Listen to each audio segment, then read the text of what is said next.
nervioso. Lleva 2 semanas sin ir a la reunión de los martes de Alcohólicos Anónimos. Donald Westlake o Chester Himes muestran la violencia de los barrios negros de Nueva York.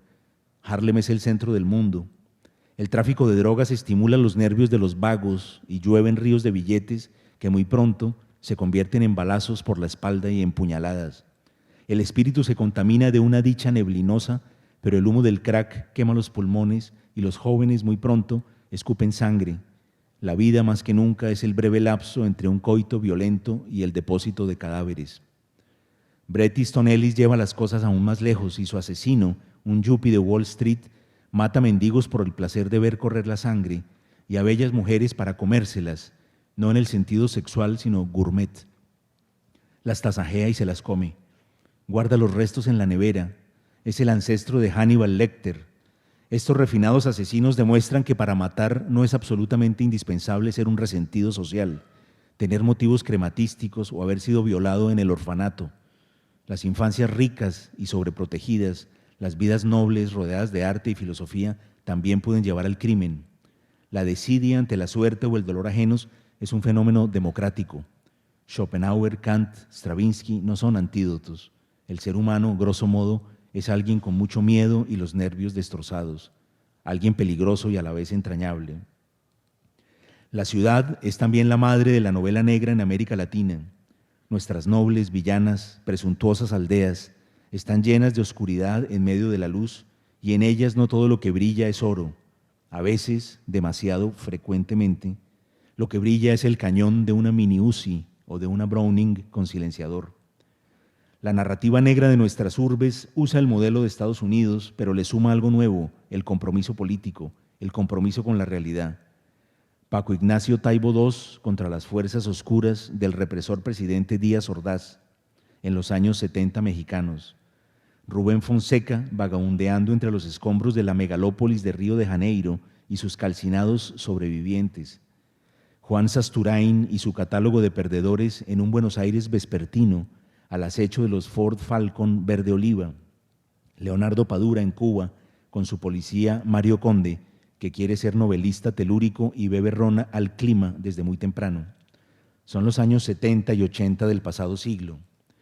Pero en América Latina, con el tiempo y sobre todo con el avance de la realidad, la novela negra presenta una característica insólita, y es que deja de ser un subgénero y se confunde con la novela urbana, con la novela de la ciudad. ¿Por qué?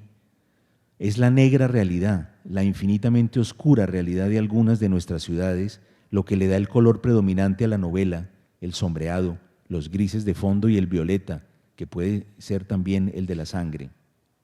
No hay novelas negras, sino ciudades negras. Es la ciudad contemporánea la que transforma las novelas y las vuelve negras. Veamos algunos ejemplos. Negro es el color que predomina en los libros de Rodrigo Rey Rosa, en Guatemala, y de Horacio Castellanos Moya, en El Salvador, escribiendo ambos la historia del horror en Centroamérica. Hablando de su propio país, Castellanos Moya le hace decir a uno de los personajes de su novela El Asco lo siguiente: Moya, este país está fuera del tiempo y del mundo.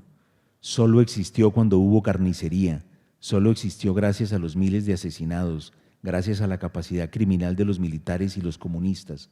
Fuera de esa capacidad criminal no tiene ninguna posibilidad de existencia.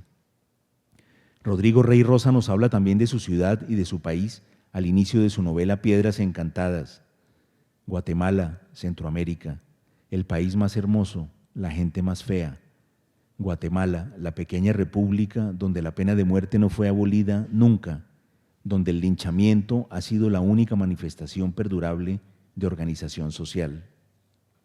La descripción de Ciudad de Guatemala, que contiene un eco sutil de la imprecación de Ixca Cienfuegos a la Ciudad de México, al inicio de la región más transparente de Carlos Fuentes, podría ser la descripción de muchas otras ciudades de la región, casi diría, de cualquiera de nuestras violentas aldeas. En Piedras Encantadas, un niño es atropellado y el conductor huye, una cosa normal por estos lados. Recuerdo que un conocido abogado me dijo una vez en Bogotá que no había que ponerle calcomanías llamativas a los carros ni aceptar placas con números repetidos para poderse escapar y que nadie memorizara nada en casos como este. Escapar escapar, es lo que todo el mundo hace, porque en el fondo, parece decirnos Rey Rosa, nadie es inocente en estas ciudades sin ley y todos tienen algún motivo para llegar al crimen. Todos de algún modo son asesinos y tal vez por eso nunca hay justicia.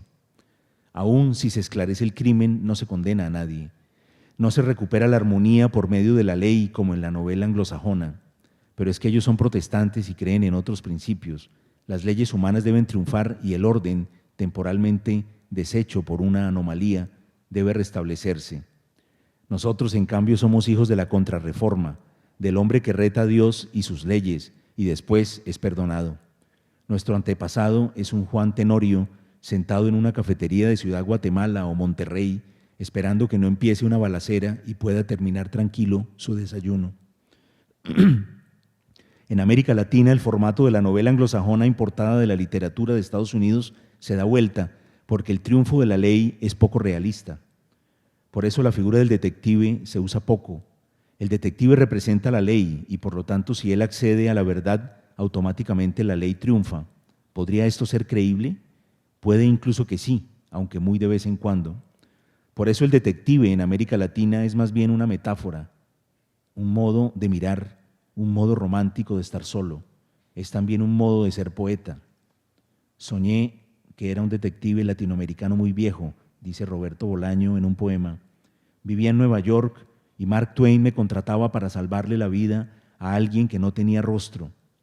Va a ser un caso condenadamente difícil, señor Twain, le decía.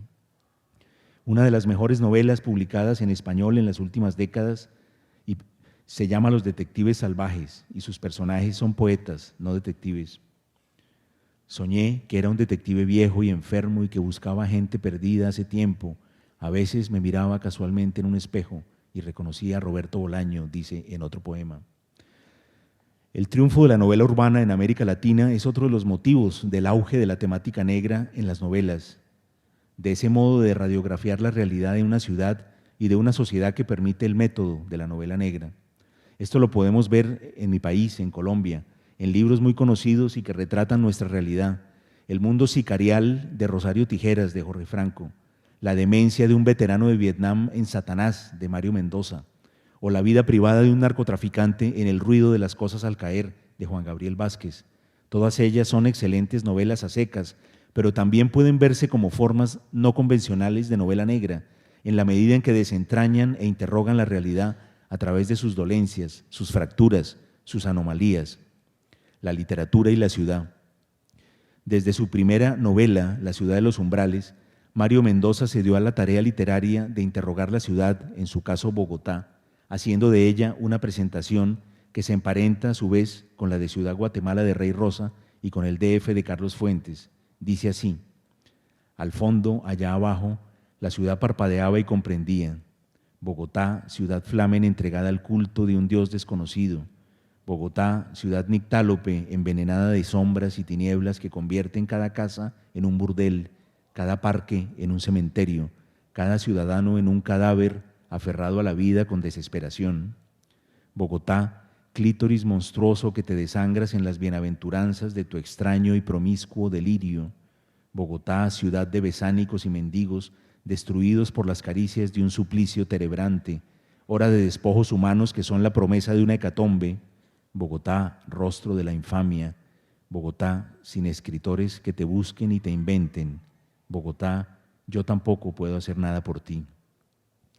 En su novela Angosta, Héctor Abad Faciolince describe una infernal ciudad de 3 pisos, económica y climáticamente diferenciados, metáfora de nuestras opresivas ciudades contemporáneas del tercer mundo, donde hay grupos guerrilleros que atentan con bombas humanas, tras de lo cual las autoridades contraatacan con misiles dirigidos por satélite.